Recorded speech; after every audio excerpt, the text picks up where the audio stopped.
Good morning, everyone. It is I, Mike V. Today I'm going to be grabbing some breakfast and then going to take a morning walk. And then I'm going to tell you guys some advice on slot machines. Let's not waste any time.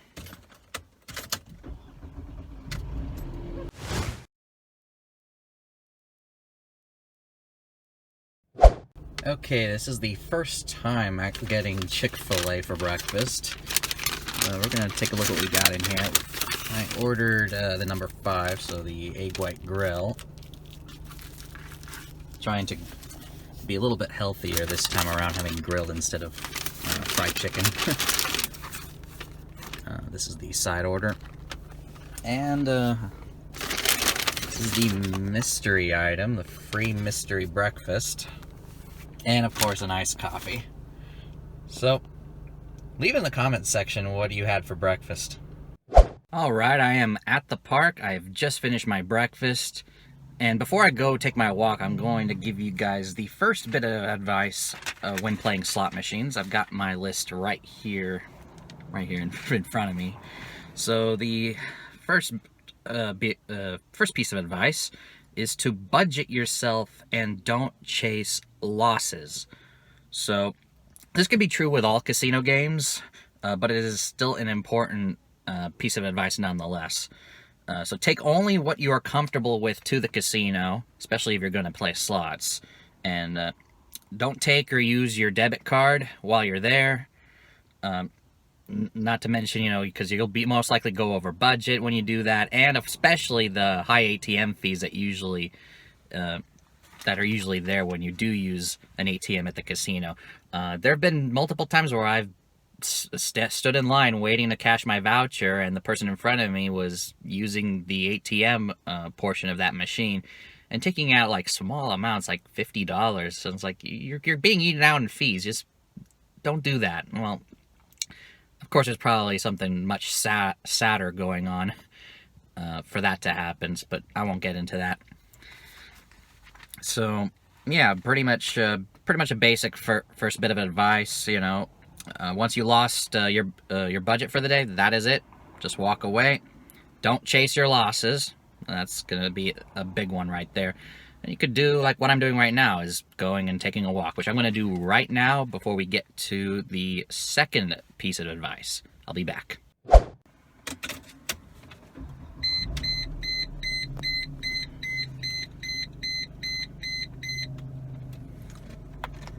Alright, I am back. If you obviously can see right here, I am sweating.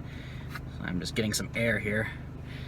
So, let's go to our second piece of advice, is that the higher the denomination, the higher the payback percentage. So now there are a lot of myths about slots that spread around between players, whether it's on the casino floor or over the internet or amongst friends. But this is one universal truth that exists, and that is that casinos do set higher denomination slots at a higher payback percentage. So this one is actually an industry standard, and it is 100% true. And which also means that by that rule, penny machines are set to the lowest, are usually the lowest paid back slot in the casino, and therefore the hardest to win. So if you are, for example, someone who bets, decently big at pennies, let's say you bet max bet on a penny machine, which is usually anywhere between $2 and $5, give or take, I recommend you switch to a higher denomination if you want to bet that much. So I'll give you a couple examples. So if you bet 200 or 300 credits on a penny machine, go to a dollar machine and bet 2 to 3 credits. Now, some of you might think, oh, but it's not the same game. I want to play the same game. Well, here's another example. Let's use Dragon Link or Lightning Link as an example. If you play it at pennies, switch it over to at least nickels or higher and bet the same. For example, the rare instance where I play one of those games, if I feel like betting more than the minimum bet of 50 cents on a penny machine, say $1 or more, switch it to a nickel, and the minimum bet for that game decreases to 25 credits at a nickel, which is $1.25, and bet that. So if you're someone who bets $1.25, don't play $1 or $1.50 on a penny machine. Bet $1.25 at a nickel on a game such as Dragon Link. And you'll also notice that the mini and the minor jackpots go up based on the denomination. So you know, if you hit a mini or a minor, at least you get a much higher payout on nickels than you do on pennies. Same thing with dimes, same thing with dollars, etc. But of course, if you can, though, play a higher denomination. It can be it'll be most likely a simpler machine, which I'll get to later on in this video, like a dollar machine with a 2 credit or 3 credit max bet, or even a 5 credit max bet, and just bet that instead. So, but yeah, you're going to have a better shot at having a winning session if you play at a higher denomination, if you can afford it, of course. If your budget calls for it, then it's recommended you can give that a try. Next up, my third piece of advice. Lower volatile games give you the best chance of a winning session. So, now what do I mean? Well, a game that is low volatile will provide you some wins along the way. It'll eat your money more slowly than say a higher volatile game where you could put in your $20 or your $100 bill and lose right away, or you know. But also the high volatile games tend to give you the biggest jackpots too. But to keep it short, the simpler the game, the lower the volatility, generally speaking. So what are these low volatile games? Well, the two lowest volatile from my own experience and my own research is Double Diamond and Triple Diamond from IGT. Usually 3-reelers are going to have lower volatility than the video slots. Especially with games with no more than a 3 times multiplier in the case of Triple Diamond. And I can tell you from experience that the biggest wins I've had on slots when I do play them, because I don't play them that often, but when I do play them, especially in the past when I play them a lot more than I do now, is usually from the 3-reelers. I've had plenty of big hits on Triple Diamond. Man, when I was much younger, there was that one triple stars slot that I always seemed to hit $480 on. And, you know, you could play, usually you could find these games. Sometimes some casinos might have it at a quarter, for those of you who, can't afford the high limit room. But almost always you could find these games in the casinos starting at $1 denomination.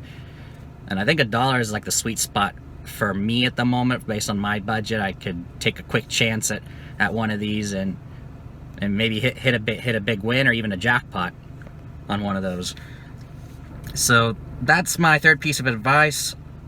Play the simpler, lower volatile games. Is especially true if you actually have the money to play. You can find them in the high limit room, and it certainly will give you a much better chance at a winning session than playing max bet at a penny machine. Okay, I'm gonna head on back home and take a shower, and then we'll get to my fourth piece of advice. So stay tuned. Okay guys, I am back. I've just got out of the shower. And before we continue on, I just want to remind you guys to be sure you hit the like button if you've enjoyed it so far. It's much appreciated. If you're new to the channel, subscribe and hit the bell icon to be notified for any future videos. Alright, we'll go ahead and move on to tip number 4, which is minimize play on branded slots. So what do I mean by branded slots? Well, any slot that is associated with a trademark or a copyrighted name. Example, Wheel of Fortune, Willy Wonka, Price is Right, etc. Any of those types of games. Ideally, you shouldn't play them at all. And why would you not want to play it? It's probably a lot of fun for many of you guys. But casinos have to pay royalties, or more likely the slot manufacturer, has to pay royalties or share the revenue with the brand owner in order to use their name on a slot. And because of that, slot machines are going to have those slots are going to have a lower payback percentage than the generic branded slots. So you're going to lose more money over the long term playing those games as opposed to playing a simple game such as Double Diamond, or even playing a high volatile video slot such as Dragon Link. And also they're going to be more volatile. They'll have higher volatility, so that $20 bill that you've just put in is going to evaporate faster on these fancy branded slot machines. So overall, it's going to be much harder to come out a winner over the long term and even over the short term in a single day session at the casino. So tip number 4, just avoid those fancy copyright branded slot machines. And finally, we'll go to the last piece of advice that I have for this video, and it is make sure you bet enough to qualify for the bonus or progressive jackpot. So some slot machines will require a higher bet than the minimum to unlock extra features. So the obvious example here is Wheel of Fortune. In most Wheel of Fortune slots, you will need to bet the max in order to qualify for the spin bonus and the progressive jackpot.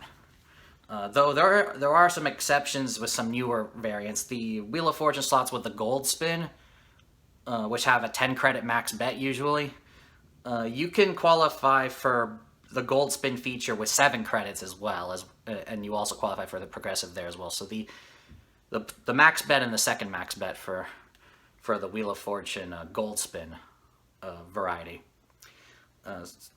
So you just need to take a look at the pay table, make sure you know how much you need to bet to qualify for all the features necessary. So I'll give you a story right here that I saw almost a year ago now, right around I think November of 2021. So we were in one of our local casinos in our place that we stay up in the Northern California Valley. We saw in one of the big Wheel of Fortune gold spins where you need to bet max or bet close to max and get the 3 Wheel of Fortune symbols in the center line. So it's a 5 pay line Wheel of Fortune slot, but to get the progressive you need it on pay line 1, so on the center line. And what happened is we saw there was a crowd gathering, and we saw that a couple of people were sitting in the chair. It was a big chair that could fit 2 people, and there was the 3 Wheel of Fortune symbols. However, they only bet 1 credit, and therefore the amount they won, it was a hand pay for $1,500 instead of what would have been $300-something thousand.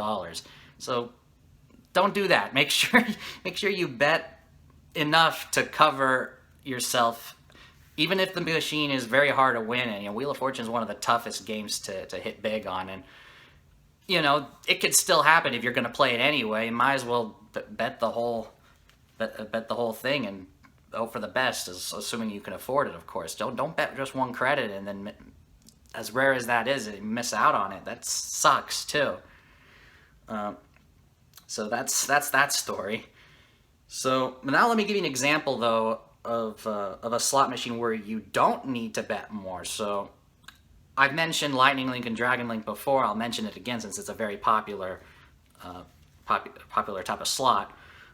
You can bet minimum on those games and still hit the grand jackpot, still get all 15 orbs on the screen and hit the whatever it is, usually $10,000 or more for the grand. So if you're a low roller and you want to be able to qualify for the bonus features, the free games, and the top jackpot, then a game such as it's no wonder why it's popular. A game such as Lightning Link will offer that for you.